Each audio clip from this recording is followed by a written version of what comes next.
that solitary gave me a chance to really sort of organize my my life. I first, when I was there and I just looked in the mirror and I was like, why are you here? What is it that, a lot of your friends are graduating college right now, going to start their life, and I am in federal prison in solitary confinement with 7 years to go. You are listening to Veggie Doctor Radio, and this is episode number 157. Welcome to Veggie Doctor Radio. I am your host, Dr. Yami, board-certified pediatrician, certified lifestyle medicine physician, certified health and wellness coach, author, speaker, mother, wife, and human being. I passionately believe in the power of diet, habits, and mindset in sparking and sustaining well-being and joy in our lives. This podcast combines expert interviews and thoughtful monologues to explore plant-based nutrition, lifestyle medicine, parenting, mindset, and other exciting and fun topics. I hope that these episodes inspire you, uplift you, and equip you with the knowledge and tools to live your best life. Are you ready to get started? Let's do it. Welcome, veggie lovers. Oh my gosh, this episode is so good. I love this guest so much. We had a fabulous time. I just love his candor. It's fascinated by his personality and how he's lived his life. My guest today is Juan-Carlos Asse, who has produced 3 award-winning documentaries. They're entitled Unsupersize Me, Unsupersize Us, Unsupersize Me in Cuba, about how you can drastically improve your health with whole foods plant-based diet combined with exercise. He also owns Zen Fitness, a personal training studio in Gainesville, Florida, where he teaches clients to follow a plant-based diet and exercise regime. Juan-Carlos has written a recipe book, a kitchen starter guide, and a crash course on how to implement a plant-based diet and exercise program into your life. His hobbies are traveling, language study, tennis, music, and kickboxing. And I found him because I happened upon a couple of his documentaries. I haven't watched the last one, but I'll make sure that I put it on my list for this weekend. Before we get to the interview, I want to remind you that the information on this podcast is for informational and educational purposes only. It is not meant to replace careful evaluation and treatment. If you have concerns about you or your child's eating, nutrition, or growth, please consult a doctor. This episode is just really great. What a fascinating story. You're going to learn the power of mindset, the power of dedication, the power of resourcefulness. Oh, so many gems, so many nuggets. You are going to love it, but I'm just going to let you listen for yourself and tell me what you think. So without further ado, here is the interview between myself and Juan-Carlos Asse. Enjoy.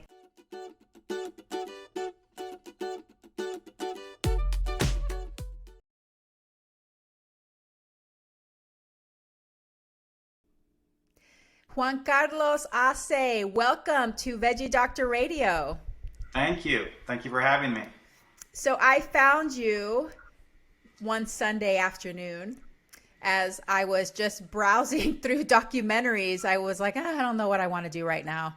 And I found your 2 documentaries, Unsupersize Me and Unsupersize Us, and the description piqued my interest, and I ended up watching both of them.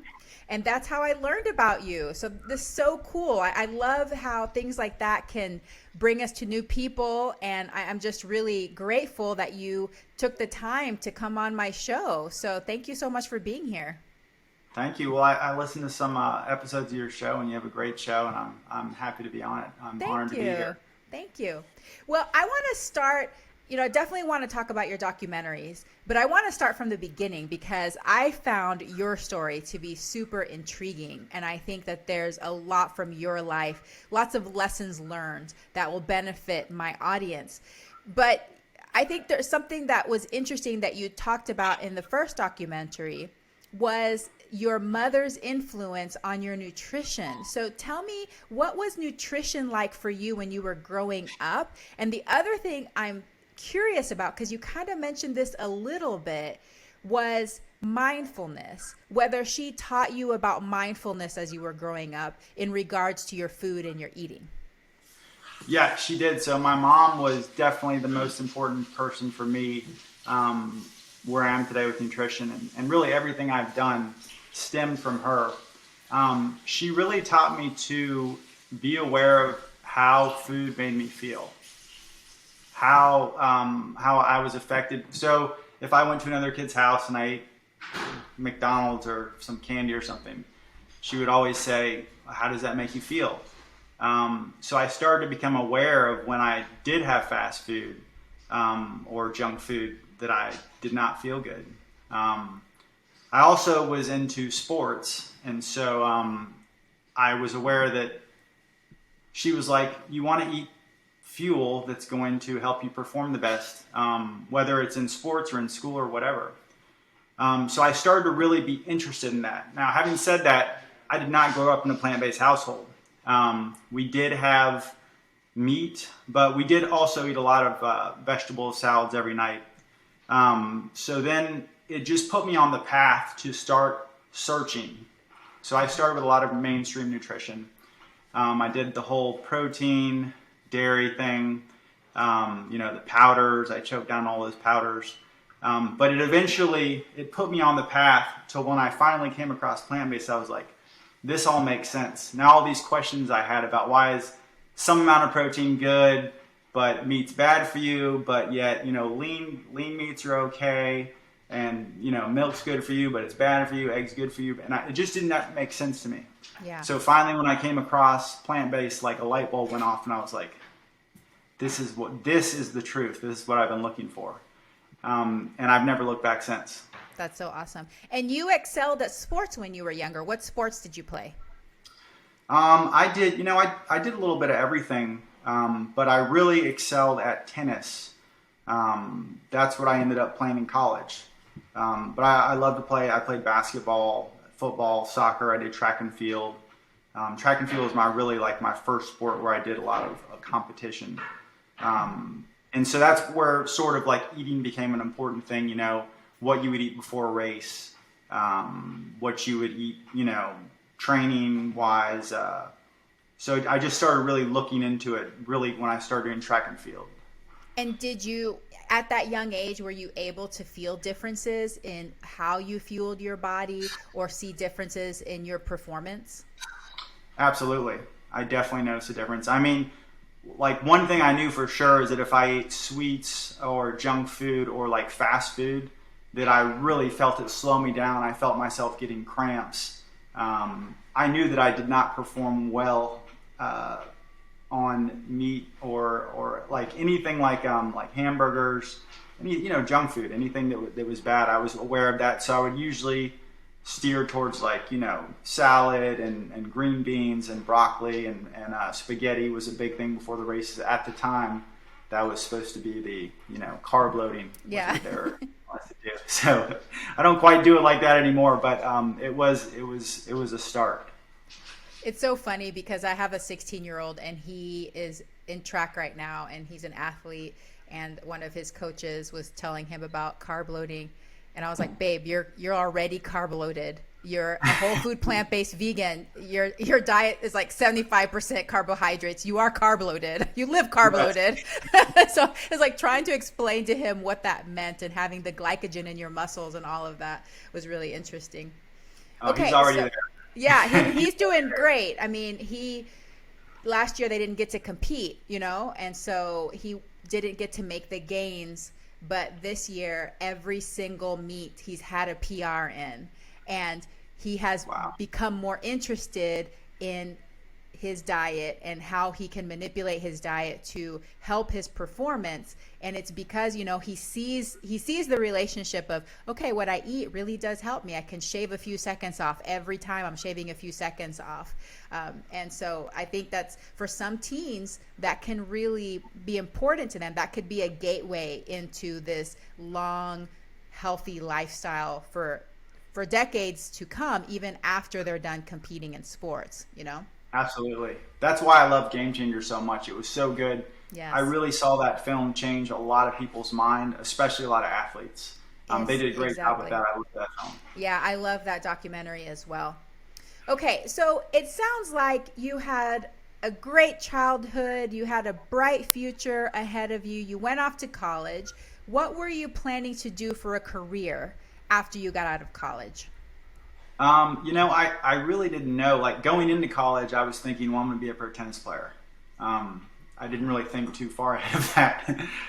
But then when I got there, I guess I was thinking, I honestly did not know what I was going to do. I was thinking something in the business world, I guess. Mm-hmm. I had no idea that you could make money in the health field with exercise and nutrition because I really loved that. Yeah. So I did not know the answer to what I was going to do. I had no idea. Yeah. And then you got into some trouble. Tell me how that happened.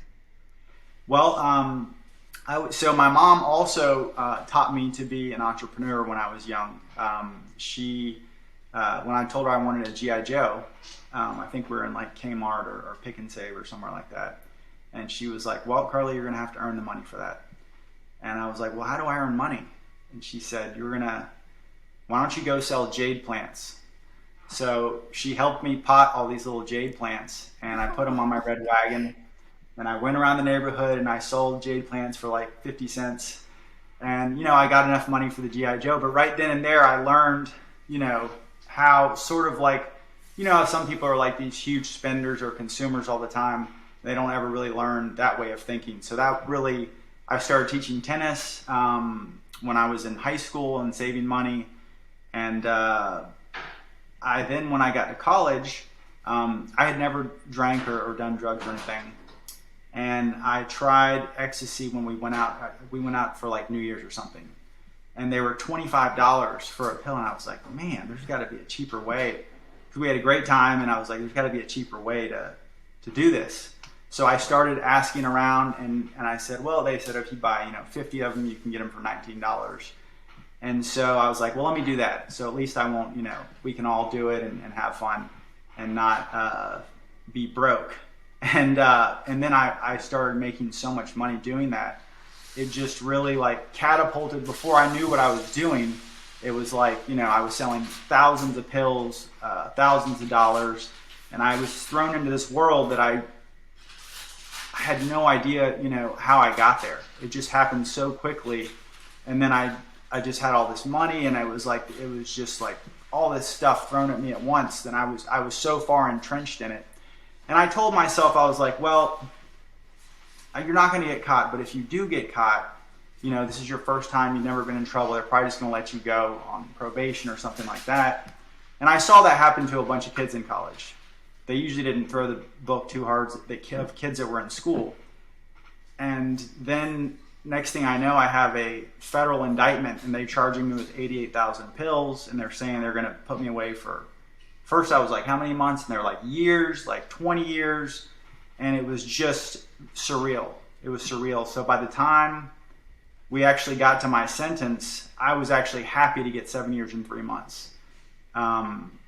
It was, I had no idea what the consequences were to what I was doing. I had no idea. Wow. And that really snowballed out of control very quickly, it sounds like. Very quickly. And you know what? You're there and there's just nothing you can do. That was really the scariest part, is not being in control of your fate and not knowing what's going to happen. And all these other people are sitting there deciding what's going to happen with your life. So I just said, I was like, all right, if I can just, the time I was 22, I was like, if I can just get out before I'm 30, I'll have I'll have some like chance at my life. And so when I got to 7 years, I was like, okay, I think I'm going to get out when I'm 28 or 29. And I just made up my mind when I went. I was like, you know what? I'm going to do everything I can to make use of this time, do things that I would never have been able to do otherwise. Yeah. And I did as soon as I went, and that was what I set out to do. And I spent every day. Wow. What a positive mindset to be able to shift. But take me back because it just seems like it happened so innocently. I mean, you were this college kid, you hadn't done drugs or drank, and part of it was like, I want to help everybody save money too. We can all get this cheaper. It started like so innocently. And you just got sunk deeper and deeper. Do you have any advice for kids that might end up like this? Because you're a good kid, and I know both of my kids are good kids, and mistakes can happen, and you get in over your head, and then it's like, oh my gosh, how did I get here? Any advice that you would have for young people? The main thing, well, first of all, there are no shortcuts. I was trying to take a shortcut, and I was thinking, well, if I can get by with this, I'll have this money saved and I can start a business or do whatever I want. And that was something my dad always said to me, just said, Carly, there's no shortcuts in life. And that was it was a hard lesson to learn, but I definitely learned that lesson there. You just have to be aware that there are consequences, that mistakes of what you can make when you're young, and they can affect you later on in your life, for a very long time. In my case, 7 years. So you just have to really think about what you're doing. I mean, because I knew what I was doing could get me in trouble. I didn't know what volume of trouble I was facing, like the size of it. But I did know that what I was doing wasn't right in my heart, and I could have gone in and said, you know what, I need to look into what I'm doing here and see what the consequences are, and I never did that. So I think knowing what the consequences of what you're doing are very important. Know the consequences. And don't downplay the consequences too, probably, because there's probably part of your brain that's like, don't think about that. We're fine. It's gonna be fine. Oh, absolutely. Absolutely. There were plenty of times where I suspected. Well, I mean, the police, obviously the feds were watching us, the DEA, and there was plenty of times where I knew something was going off in my brain. Just things would happen, and I just knew. I was like, you know what, you need to stop this right now. But I always came up with some, oh, that's nothing, don't worry about that. I'm just worrying too much. But I knew that there were definitely signs that things we were about to get in trouble. Mm-hmm. And I ignored them, because I didn't want to see them. Yeah. Yeah. And that can happen in lots of different phases of our life, or lots of different situations, even when it comes to the way that we're treating our bodies, with our lifestyle choices too. A lot of times we just want to ignore those things and pretend like it's not happening. Absolutely. I see that all the time when people come in my gym, or actually usually by the time they come in, they're ready for like, hey, I need help. I'm ready to change. But people that I socialize with and I see, and they're like, oh, I'm fine. I don't need to worry about anything. Nothing's really happened to me yet. And it can happen just like that, boom, and you have a health issue for life, something you could have prevented, because most of the things that you see that happen to people can be prevented, Mm-hmm. So absolutely, I see people doing that all the time with their health, saying, oh, I'll worry about this another time. I don't have time for this right now. It's too expensive. Who has time to work out all the time? I don't want to work out all the time. Whatever it is, people will find a reason to not change and not listen to that voice in their head that they know is right. Yeah.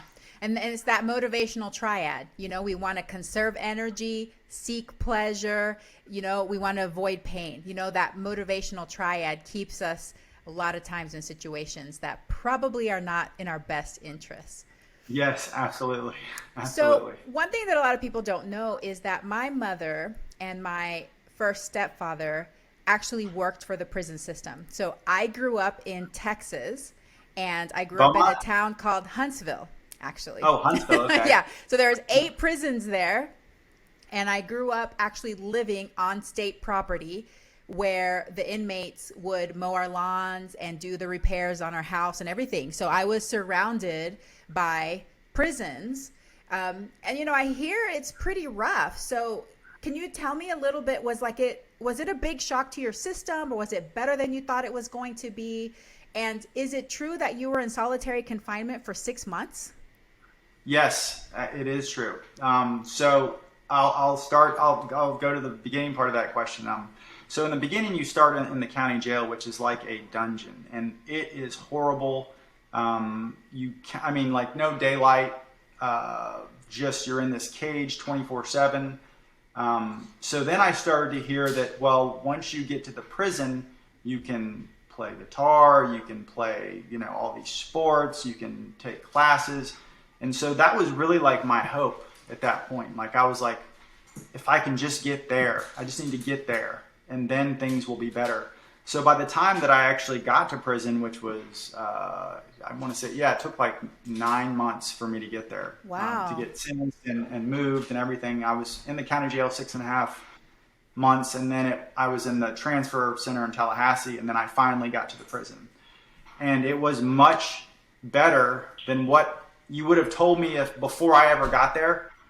I was happy. Like there was a lot of stuff to do. I could go work out outside. We could play sports. I was starting to learn Spanish, learn anything you want to learn. So I just had all this time to do whatever I wanted to do. Now, having said that, prison can be very dangerous. There are gangs there.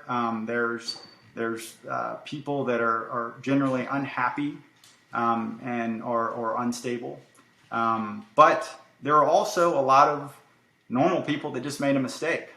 So I found that people if you're just respectful to people in general, that you can avoid most of the problems that a lot of people get into just from not being a respectful person.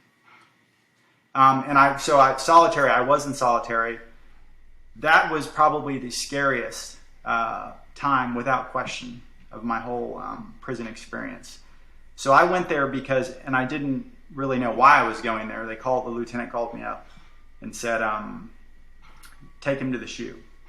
So I went into the SHU, which is the solitary housing unit. And I didn't know why I was there for 2 weeks. So my mind was just running. I was thinking, well, are they charging me with something else? I just didn't know. I had no idea. So your mind is going crazy. And finally they said, your co-defendant is here and the prosecutor doesn't want you to be with him. So my co-defendant, who was one of my best friends, Brent, was there, and we were, hanging out together, studying together, playing sports together. But the prosecutor decided that he didn't want us to be together. So since Brent was there first, I had to go to solitary. And it took them 6.5 months for them to move me to Arkansas. So I went from Georgia to Arkansas. Now I'm from Florida, so it was pretty far where I was going.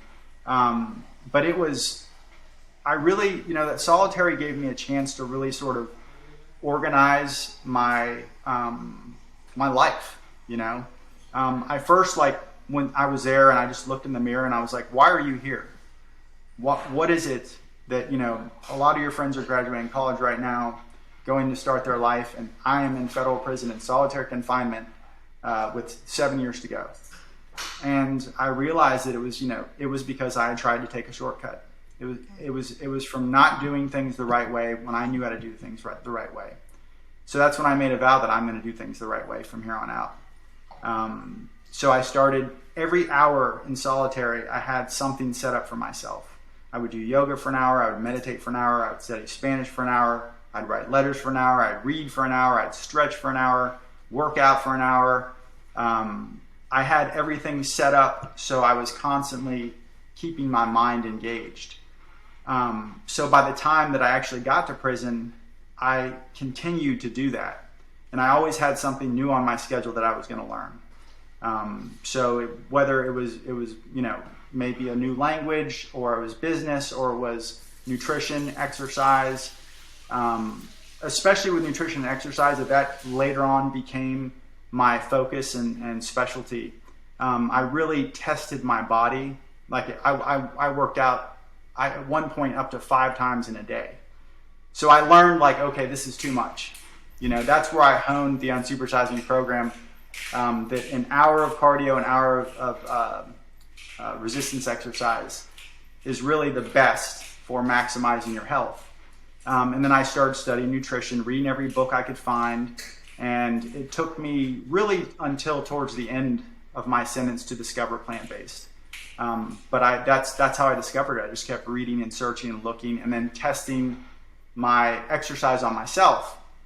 And then people would come up and say, "Hey, I want to work out with you." And I would just say, "Okay." What they call getting in your car. In prison, it's like, what car are you in? What workout car are you in? That's like your workout group, basically.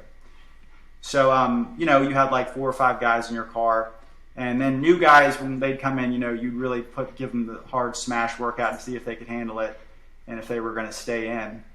So sometimes they made it, sometimes they didn't. But that's where I really learned to train people. And I learned like, okay, these exercises don't work. This is too hard for this age group. These people are having great results doing X, Y, Z. So it's really like I honed everything that I now use in my career during that time. And I tell people that I would never take back what happened to me going to prison, because it really, I learned so many important life lessons there. And a lot of people think, oh, he doesn't really mean that. But I really do mean that. It was really the most profound learning experience of my life. And it set me on the trajectory of where I am now. And to be honest with you, like, it's really hard for me to be stressed out about anything. Because I've never faced anything like that since, there's nothing that I've come across in life now that was that kind of volume of just pressure and fear. So now it's like everything is just, I really enjoy most everything I come across in life now after that. I enjoyed a lot of things in prison too. I had a lot of great experiences there, some great friends that I still keep in touch with. So it changed my life for the better. It was a decision that I made to do, but anyone could really do it that wanted to do it. Wow.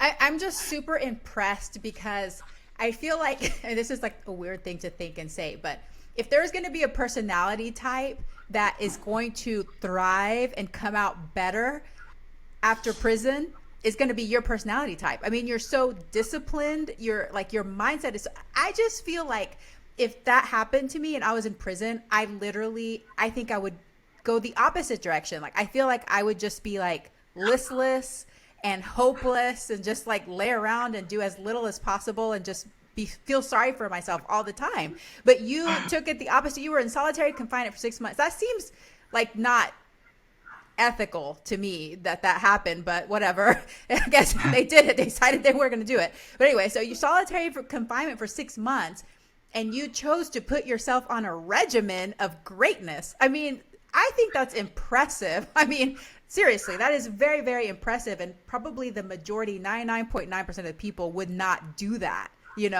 So very, very impressed by that.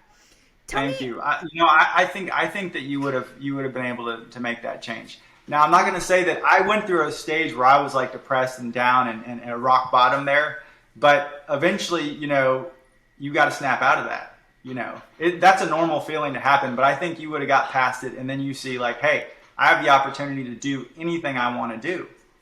Anything you want to do. You have all this time that now people are so busy and no one has time to do anything, like to, learn a language, learn an instrument, do something fun and exciting and different.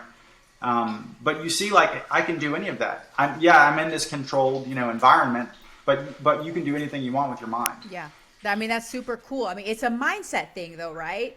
Because Absolutely. Really, when it comes to, you had a lot of your control, you had a lot of your free will taken away from you, but a lot of that is mindset too, because what you're saying is the ultimate amazing thing that we have is our minds, and you still had your mind. You still had full control over your mind. So if you have your mind, you have the ability to use it, it's limitless. So you were able to take that little switch and be like, actually, in some ways, this might be a good deal.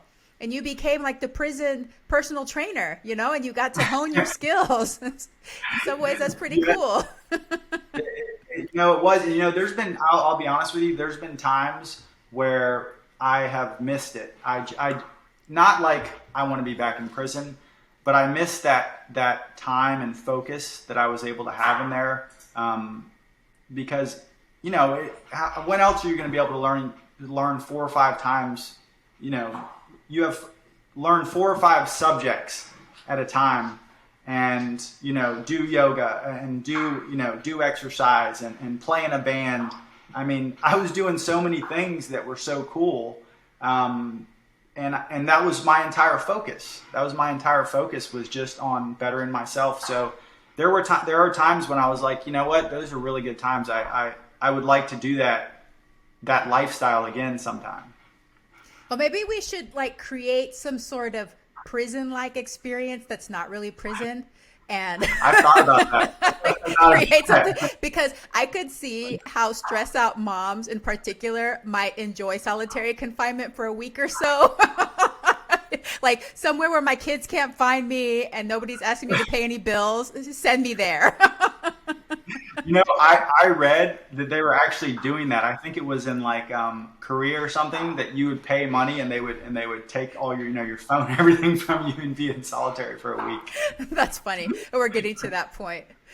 Okay, so tell me how the book and the literature stuff works, and how did you find? I had seen on the documentary that you read the China study while you were in prison. How did you find that book? Is there a library, or how did you come upon? What was your path in nutrition that finally led you to the plant-based information?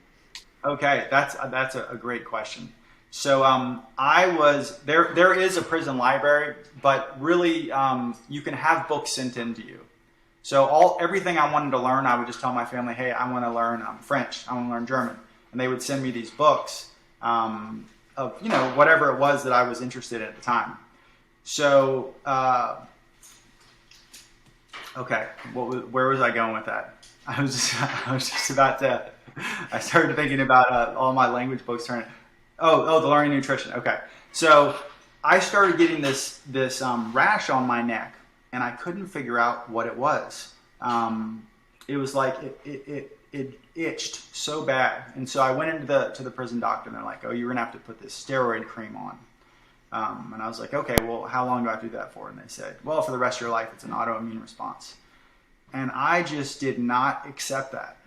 I just did not accept it, because I was young. I was quote unquote healthy. I thought, I was eating tons of dairy and protein, tuna, mackerel and tuna are they're actually money in prison. A lot of people don't know that, but it's $1 for each one. That's your currency.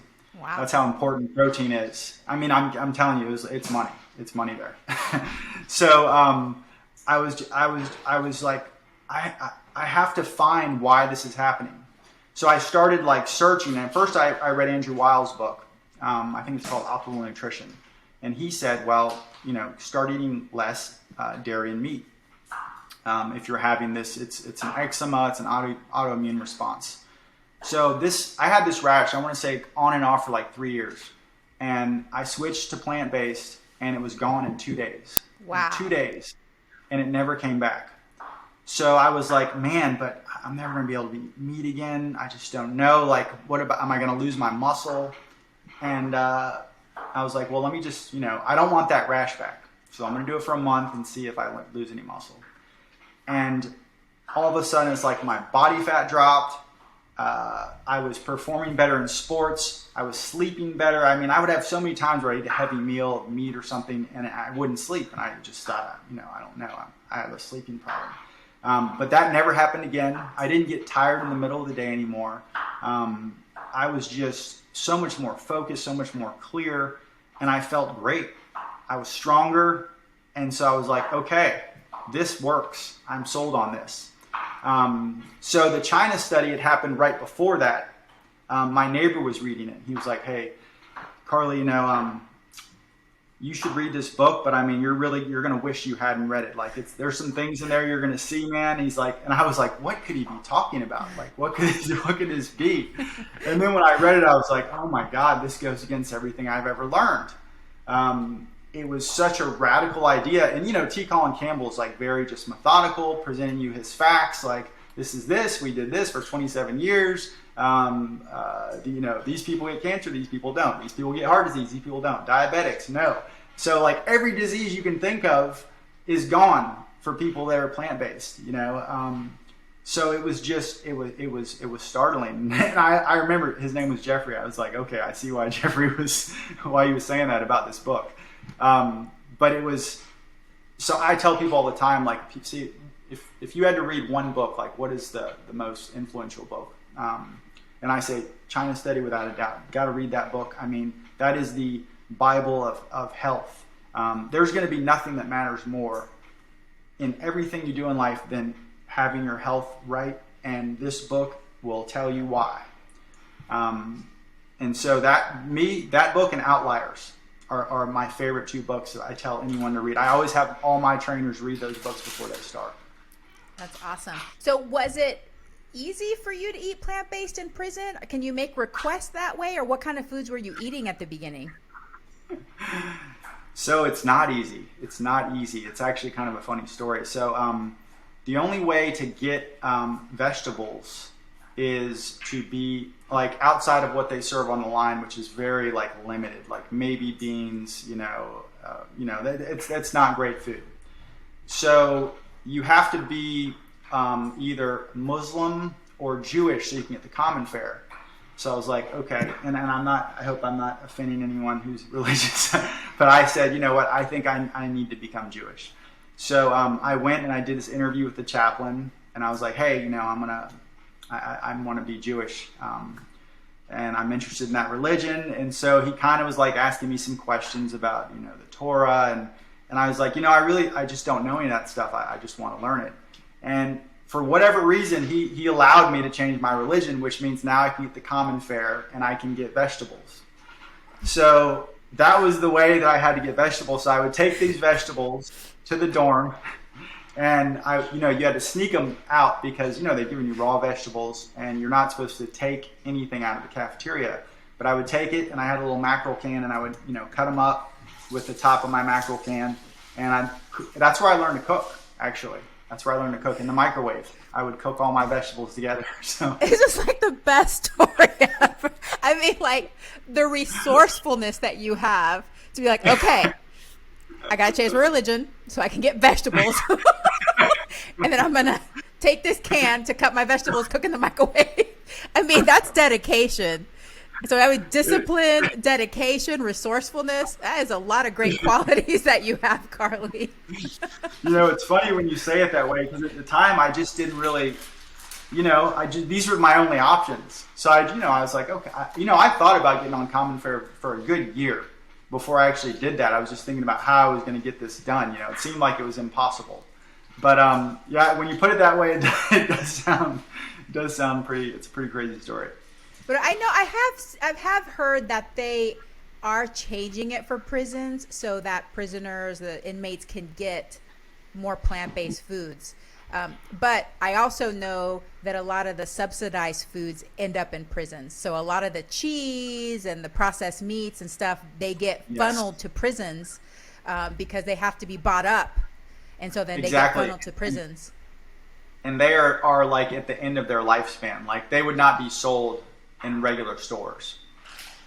That was one of the things I noticed, like when I was first there, whenever I would eat the ribs, like I would feel bad for like 2-3 days. And at first I was like, could this really be that? And I ate it again. I was like, all right, I know I'm not eating that anymore. This is before I was plant-based. But the quality of meat was awful. Tons of cheese there too. They actually, what was his name? The guy in charge of all the food. He was like the head CEO of the cafeteria. He got on the Atkins diet. And so he actually made the Atkins diet a thing for the inmates. So all these guys are like, oh, I can get double meat if I do this Atkins. So they were actually doing like keto tests. And I'm like looking at all these guys that they're just poisoning. And all they're eating is meat and pork skins. I mean, I can't think of a worse diet to give somebody. But that's actually what they were promoting. And it was like, they all thought they were doing something good and healthy. Yeah. And he actually believed he was helping these inmates. So I know he had good intentions.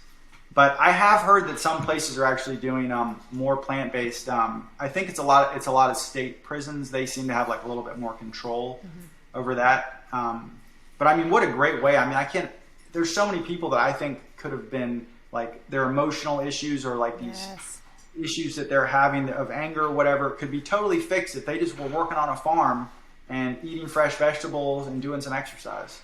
Yeah, can you imagine? It seems like of any people, of any population, the people that would probably benefit the most from eating more plant foods are inmates. I mean, we're getting in there, we're, paying our time, trying to improve ourselves so that when we get out, we have a better chance. But instead, you're eating like the worst of the processed food, it sounds like. I mean, that's not helping anything. Wow. No, it's unfortunate because it is totally not geared to help people. It is housing, and it's just like a budget thing, for the government. Fill up the prisons, pay the whole prison industry, and you got to keep them full. And it's unfortunate because it's not at all about rehab. Like if you want to better yourself, you have to take the control. You have to take the power to do it. They are not at all trying to help with that in any way. And I would say there was only one person the whole time I was there. She was a psychologist she was from some school, I think in South Carolina when I was there. And she actually is the reason I got certified as a trainer, because she was like, they saw that I was doing this workout thing, and this other doctor that was an inmate, I was helping him lose weight. And he said, hey, I think her name was Mrs. Harris. Mrs. Harris says, you should get certified, Carly, and I think you should do it. I think it'll be good for you. And I had never thought anything about this at all. And it ended up having a big impact on my life. So she actually had the test sent in for us so that we could take the test. And then she got us CPR certified, where they actually brought someone in from the outside to give us our CPR certification. And that was totally unheard of. Totally unheard of. Like someone was actually doing something to try to help me. And so then when I got out, I had this certification that allowed me to, and I had all the pictures of all the people I had trained. For some reason in my head, I just said, let me take these pictures of these guys before and afters. I don't know why. Maybe it'll be good for something someday. And it turned out that my friend had opened the first personal training studio in Gainesville when I got out. Now, I wasn't thinking like, he was going to give me a job or anything. I hadn't talked to this guy in years. But I happened to see him when I was working as a dishwasher in a restaurant. And this is my first month out. I saw Josh there, and he was like, hey, Carly, it's good to see you, man. I'm glad you're out. You should come check out my gym. So I was like, I'd love to. So I went over there, and I showed him my pictures of the people I had trained and that I was certified. And he was like, oh, wow, man, that's great. I'm going to talk to my partner and see if we can get you a job here. It wasn't anything I was expecting. I was really just showing him because it's like, this is what you do too. That's what I did. And then that's where I got my first job as a trainer. I couldn't believe it. I was like, people will pay for this. I was shocked, but it was like, this is what I love. I knew immediately, like, this is what I love. This is what I want to do. Wow, that's awesome. And it sounds like it was a lucky break too, because it wasn't super easy finding a job when you got out. No, I think that I got turned down 14 times, including my mom's, the Hippodrome, like the theater where I grew up. I grew up and there, I was in all the plays. That was just where my parents were. So I was there all the time. But I got turned down for working at a cash register. I got turned down working in like a store that had sold health food and supplements. And, I got turned down for like some sort of woodworking job. It was like rubber stamp, Mm-hmm. So finally when I went to Dragonfly, and it's like, the halfway house is like, you get a job or you're going back to jail. So there's this pressure to get a job. And, I went to this, sushi restaurant, Dragonfly, and they're like, yeah, man, you're hired. And I had no idea, like, wow, these guys are great, But I realized that washing dishes is some serious hard work. And that's why I don't do it. use the dishwasher. They didn't care. Like me and the other guy had also just gotten out of prison, and I was like, oh, no one wants to do this. That's why they just gave me a job doing this. Oh my goodness. But it is difficult to get a job. It is difficult. I actually want to start something to help people that really want to change and just haven't had an opportunity, like a support system for them to learn, to do an entrepreneur of some sort. I'm actually, I'm really thinking about how I'm going to do that. Yeah. Because it's got to be hard. You know, you've served your time, you're ready to change your life and get back into things, but nobody will give you that chance. You know, exactly. And that's got to be really depressing. And for some people that might put them right back to where they were before, because that's what they knew how to do before they went to prison, you know? Absolutely. There's no question about that. And I just wasn't like, I knew with everything I had done, I just was not going to give up. I did not let it make me depressed or like lose confidence or lose faith that I could do it. I was just like, I'm going to do it. I'm going to do it. I'm going to keep doing it. I'm going to try because it's going to happen. And a lot of people just don't have the support system to even do something like that. You know, I had a support system of my house. My mom was, took me back to the house and was helped giving me rides places and stuff. And a lot of people don't even have that. Like you have to have some support system to get your shot, you know? Yes. I mean, what if you can't have a phone? These were all things that like, I had the support system that helped me do what just to get my foot in the door. Just give me a chance to get my foot in the door. Mm-hmm. And everyone deserves that. Everyone deserves that. Yeah. So I that is on my list of things I want to accomplish, is to start something to help people just get out of prison that really do want to make a change. I love it. That's such a great vision. So you ended up working as a trainer for your friend, but then eventually you started your own gym. So tell me about that journey. So when I started there at Alter Ego, right away I got this one client who was sort of interested.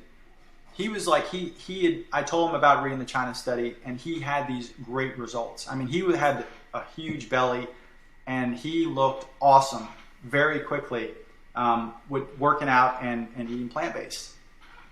And so everyone in his neighborhood saw him and said, hey, I want to train with the guy that Nick is training with. So all these people started coming in and asking to train with me. So I was like, I was so loaded, my schedule. I was working like 13 hours. Anyone that has trained, or 13 hours of anything, everyone knows it's a long time. But it would be dark when I'd get up, and it was dark when I got home. But I loved what I was doing, and I was motivated to do something bigger. And I was there for 3.5 years. I did not like that there was so much confusion about nutrition there, and I didn't feel good about what some of the other trainers were like. They were great guys, but I just didn't feel like they were helping people. I knew they weren't helping people. I knew they were not teaching people to eat the right thing, and I was like, man, if I had my own place, I wouldn't allow this.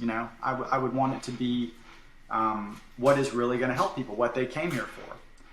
So at the end of 3.5 years, meanwhile in that time I was learning everything.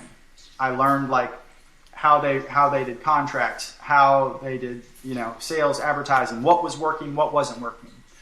So then 3.5 years in, Josh said he wanted to sell this place, and I didn't have the money to buy it at the price he wanted, but it gave me, I was very loyal to Josh. He's in the first movie. He's actually in the first movie.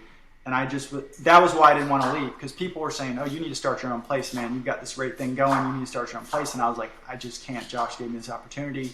I don't want to leave him. And he gave me the freedom to move on to start my own place, which was extremely nerve-wracking and scary, by the way. It was another one of those moments of when I first got in solitary, when I looked in the mirror. Even my mom, who always believed in everything I did, she was like, Harley, I don't know, the economy's bad. It was 2007. I don't think people are going to want to spend money on training. And I just looked at myself in the mirror again. I was like, do you believe in yourself or do you not? You believe in yourself. You need to do this. So I took all the money I'd saved and I leased the place. And me and my dad, I was going to train during the day, and then at night I was hammering nails, painting with my dad, putting flooring in. So by the time I finally, and I actually didn't have enough money, so I was using money, I was making money and using it. So by the time we opened our doors, I had $0 in my account. I remember that very, very clearly. And I'm like, okay, now I have this $5,000 lease. We got to do this. So after the second month, I was profitable every month after that. Wow. I was fortunate enough to have a huge clientele that followed me. And then I was like, okay, I can get more trainers to work for me. So I was getting trainers, teaching them about plant-based and my style of exercise. And now I have 8 trainers that work for me 13 years later. And it's awesome. It's awesome. It is my dream job. Wow. What a story. That is just such a beautiful story, and so amazing that you had that. And it does. I'm an entrepreneur. I have my own business, and it does take a lot of courage to do it, because I think most people will tell you not to, because, yes. they want to keep you safe, and it's always a risk, right? You never know how it's going to go. So you really do have to have that courage to jump out there. So from the beginning in your place, you kind of alluded to that you have a policy that your trainers, do they all teach plant-based, or how do they talk about nutrition at your place? So when everyone starts, I say that I want you to watch this movie. So they watch my films, they read the China study, and I say I want you to make your mind up for yourself. I'm not forcing you to do anything. I just want you to read this information and then tell me what you think. Now, if you do decide you want to go this route, then I do start them a little bit higher in the pay scale, because I just said, I'll be honest with you, I've been doing this 20 years, and this is what works. If you want people to get results and you want people to come back to you and their friends to come sign up, I've done it all. This is what works.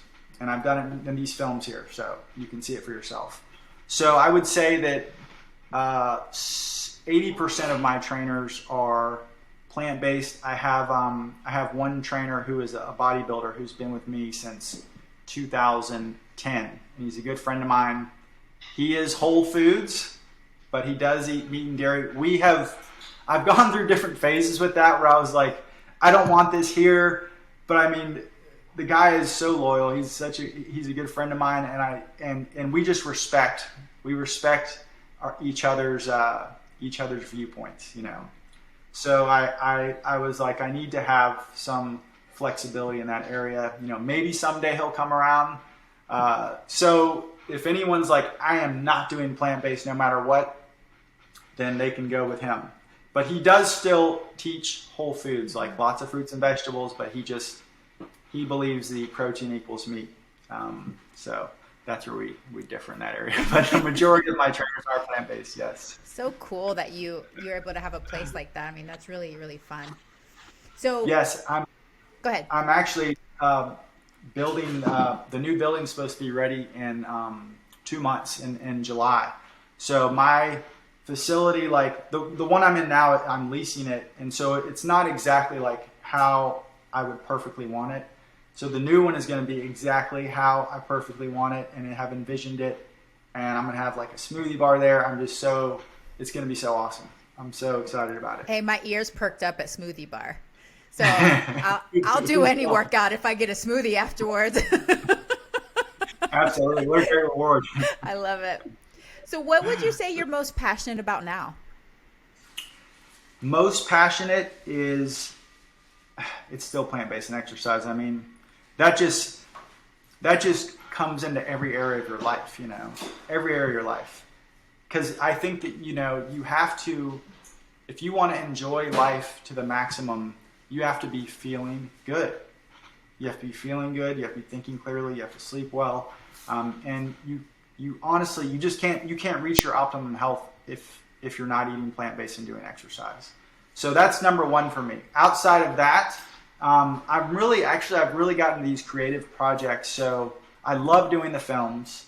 And if you watch the evolution of the films, you can see how much better I became at filmmaking. Like when I first started doing the film, like I had no idea how to do any of that. I just was whipping out a camcorder and I was like, I'll figure out how to edit this later. And 1 year later, I was like, okay, it's time to edit now. So I must have spent like 9 months trying to learn that program, Final Cut.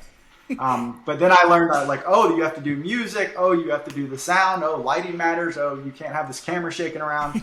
So the first one was good though, because it was just so spectacular. Every time I look at it, I'm just like, wow, I can't believe we did that. I can't believe we did that. I mean, it still amazes me and I also cringe at like, oh man, you really didn't know what you were doing when you did that. But then after that, I really got into like all the different parts of the creative outlet, because there's so many different facets, that you have to know. And so then the last one, I started doing my own music because, well, actually I did my own music for the majority, but I would do like these songs that were like more involved. So I did, in the last one, I did 2 songs, like one that was in Spanish, reggaeton song, and then one that was an English rap, because that's when he came to the United States. Did you know I had Unsupersize Me in Cuba? No, I didn't see that one. How do you access that one? Because I accessed the other 2 from the Amazon. It's on Amazon okay, also. I'll have to look for that one because I only saw the first 2. Yeah, that one was, I actually went and filmed that in Cuba. So the whole point of that one was I wanted to show people that like you can have like no resources and you can still do this. There's no reason, if this man in Cuba who has nothing and can't afford to go to a gym can make this happen, then everyone can do it. So, I mean, it was like I had him there for like 6 months. I was filming him while we were in Cuba, and his dream was to come to the United States. And he had actually tried 11 times and failed, like Coast Guard, Cuban Coast Guard, and then American Coast Guard, 5 times, 4 times, and then 2 times the motor didn't work. And I was like, I don't know how this movie's going to help you get to the United States, but it's going to help you somehow. I know it. I know it's going to help you get there. And so after we did the whole movie thing, he saved up enough money to pay someone so he could get a visa to go to Mexico. And so in Mexico, he called me and said, hey, Carly, I'm gonna cross the border if you'll vouch for me. And I was like, absolutely, man. So I talked to ICE and I sent all my paperwork in and stuff. And after 3 months of being locked up in that jail there, they let him, he called me, he's like, I'm at an airport in La Tuna, I don't know where I am. I was like, all right, dude, hold on, let me get you a plane ticket. So I got him, and he came and lived with me for 2 years, and now he's got his papers finally, and he's working here, and he loves it. I was not planning on being in the film. I was like, you know what, I should go ahead and put this into, because it's interesting, and it affects a lot of people. So that was the second part of the film, was his life in the United States and how it changed and what that was like for him to cross the border and come here. Wow, super cool. Yeah, definitely want to watch that. That sounds like a really fun story. The main character from the first movie, I can't remember her name. I know that she ended up moving Tracy. from Florida. Yeah, Tracy. Do you still keep in touch? Is she still eating a plant-based diet? I do not keep in touch with Tracy. She ended up getting a boyfriend, which was really something I really wanted for her, because I went through the whole thing with her where she was 345 pounds, and it's just hard to find someone when you're that size, let's be honest. So at the end, she lost 200 pounds and she met this guy. And they seemed like they were really in love, and I was so happy for her. So she moved away with him. Now, I guess I wish I could have I don't know, done some sort of screening. But so the guy is like a wings and beer and pizza, football. And Tracy, she just wanted someone to love her, and she just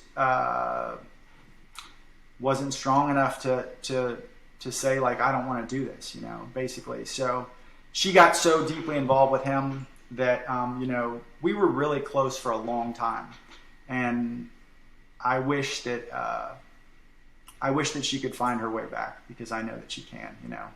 She has the ability to do that. I mean, she was of all the people that I've trained and worked with, she was the best. Yeah. I mean, she followed everything to a T. She worked so hard. She did everything right.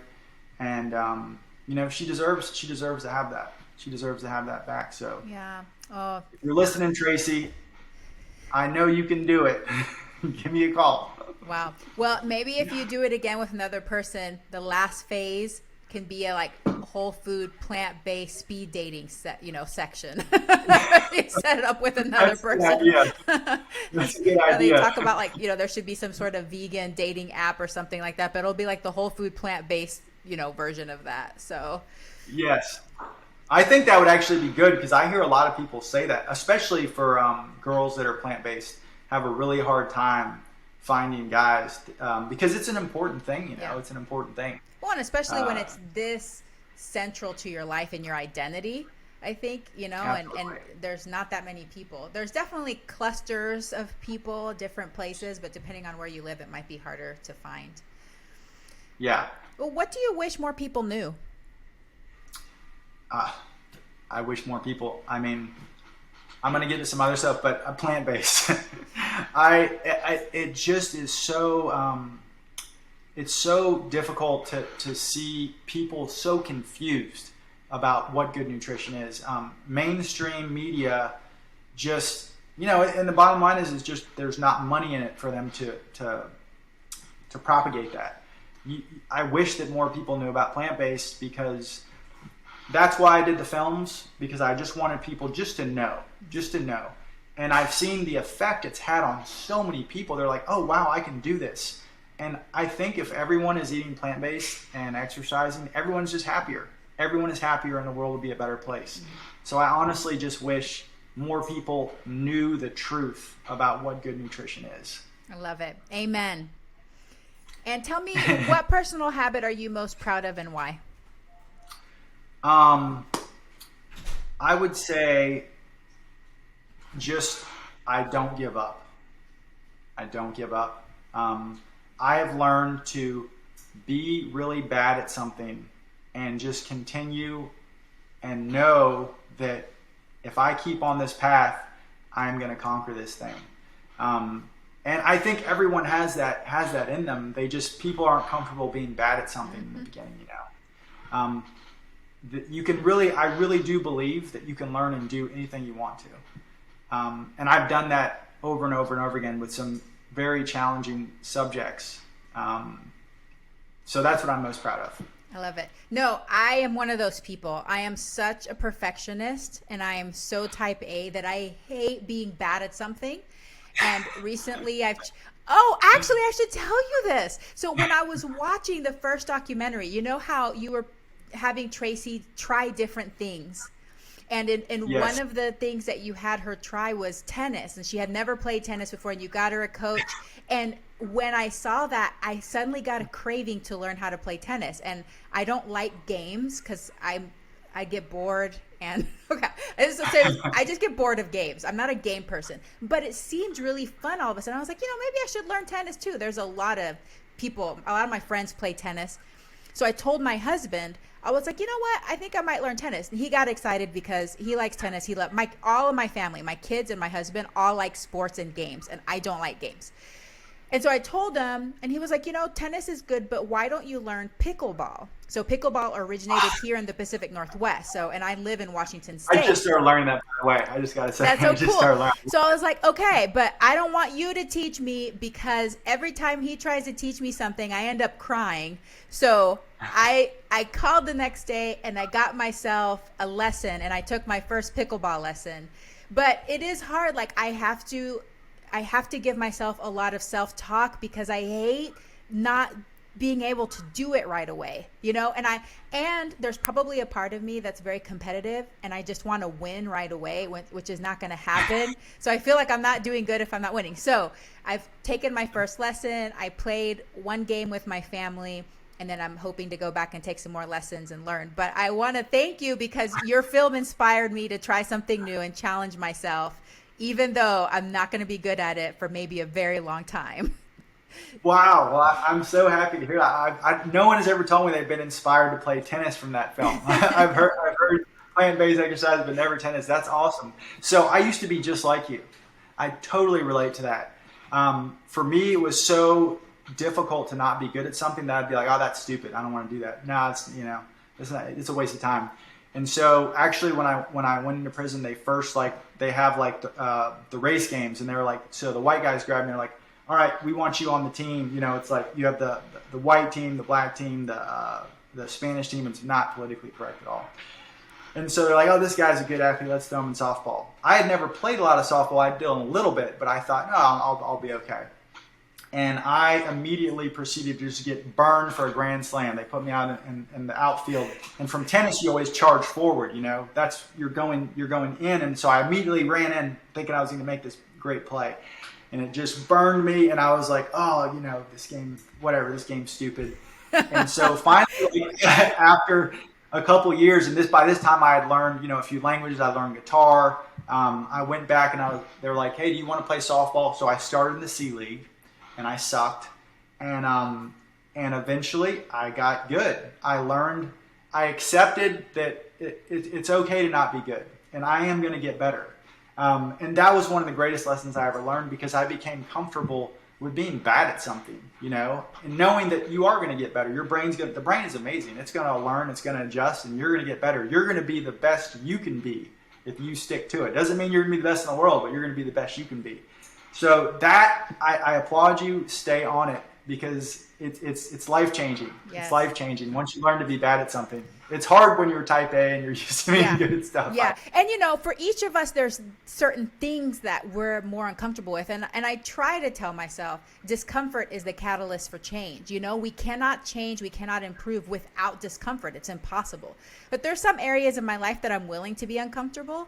And sports and games is not one of them. So I like literally have to tell myself that it's going to get better. It's going to get better. It's like my mantra. Don't worry, you're going to get better. So I'll report back to you in a year when I become the pickleball champion. No, I'm going to see you. Maybe we could play mixed doubles, because I'm just learning too. And I love pickleball. It is so much fun. Yeah. We'll have to go out and play a tournament. We'll go dominate the Texas. Let's do it. Let's do it. Oh my goodness, Carly, this has been so awesome. I love your story. So thank you for being so gracious and coming on my show.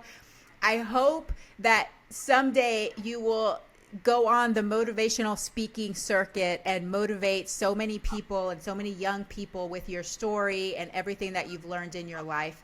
So thank you. I appreciate you for that. Thank you so much. It's been a pleasure to be on your show, and I've enjoyed it. I love talking about that stuff, and it's just I'm so happy that we're able to help spread this message. Yes. I love the support of the plant-based community. All we want is people to be healthy. Yes. That's all we want. Yeah. No, and hopefully more people can find you. So tell us where we can connect with you. And tell me about products and services you offer. I thought I saw that maybe you also do some virtual training for people that don't live in Florida. Yes. So tell me about that. Yes, I do.